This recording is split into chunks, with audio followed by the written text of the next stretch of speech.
நல்லதே நடக்கும்.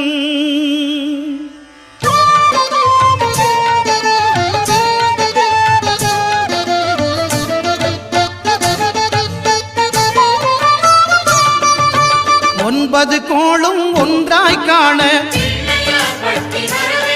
அங்கு கற்பகம் என்னும் கடவுளின் மெய்யில் ஒன்பது கோளும் ஒன்றாய் காண அங்கு கற்பகம் என்னும் கடவுளின் மெய்யில்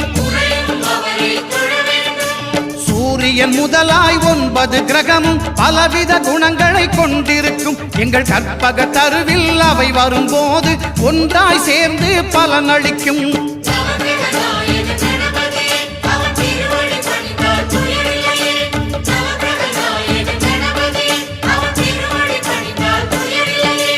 ஒன்பது கோளும் ஒன்றாய் காண அங்கு கற்பகம் என்னும் கடவுளின் மெய்யில்